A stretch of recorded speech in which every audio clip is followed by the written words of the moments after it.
I'm always excited to record these leadership conversations, and I hope you are enjoying listening to them as much as I enjoy making them. Today, exciting topic. We are looking at the pettiness challenge.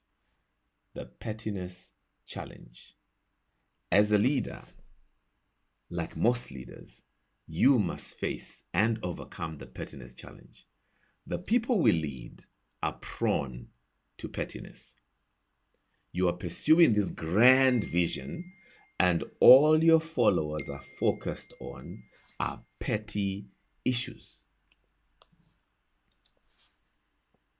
that are not connected to the vision that you have. Now, this can easily precipitate a leadership crisis. Pettiness can impact families, organizations, and nations, and cause them to lose sight of the greater and grander vision. Leaders must be aware that they lead imperfect people who are capable of an appalling show of ingratitude. They will challenge your leadership, your decisions, and question your motives. And one of my favorite examples of the impact of pettiness on a leader is actually found in the Bible. Moses is faced with a rebellion from the people he's leading. They're complaining about petty things. They're complaining, finally gets to Moses. And Moses' reaction this time is nothing less than complete despair. And he then speaks to God, according to the text. Why have you brought this trouble on your servant? What have I done to displease you that you burden me with all these people? Did I give birth to them? Then he goes on and he says something that's really you can see that he's lost it. He says, why don't you just kill me? I would rather die than lead these people who are concerned about petty issues. Now, this is an extraordinary outburst. Moses prays to die, making us realize even the greatest have their moments of despair. And so I would encourage every leader to take time to read the story of Moses, because the leadership lessons in this story are instructive. When you read the story, you will no doubt realize that Moses' despair is all too intelligible. For the first time since his mission began, he could see defeat staring in his eyes. Nothing, or so it seems, not miracles, not deliverances, nor revelations, nor creative labor could change this people from a nation that thought of food into one that grasped the significance of the unique ethical spiritual destiny to which they had been called.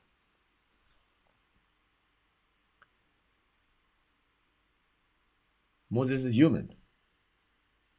And as he looks at what looks like a failure on his part as a leader, he says, I'd rather die than spend the rest of my life laboring in vain. So there comes a time in the life of a truly transformative leader when the sun of hope is eclipsed by the clouds of doubt about people, and above all, about oneself.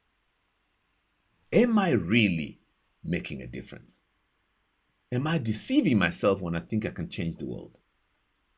I have tried, I have given the best of my energies and inspiration, yet nothing seems to alter the depressing reality of human frailty and their lack of vision. I have given the people a great and grand vision, yet they still complain. Still, they think only about the discomforts of today, not the vast possibilities of tomorrow. Such despair can occur to the very greatest. As leaders, we can find solace in the stories of those who have gone before. You might not know the impact you have on others. Most of the great leaders we know did not know they were having such a profound impact on others. Just like Moses, Mandela, Gandhi, Churchill, Mother Teresa, and any other great leader you know, they did not fully know their impact. They did not know that they would have so decisive an influence that the people of years later would still be studying and living by the words they transmitted. As a leader, you must spend time making disciples. Those who will carry the vision when you're gone. The only way to ensure that your life is not in vain is to make and have disciples. Your vision must not be yours and yours alone. You must plant it in others so that others too would continue your work after your lifetime. That's enough for you as a leader. Once you know this, you can face any challenge.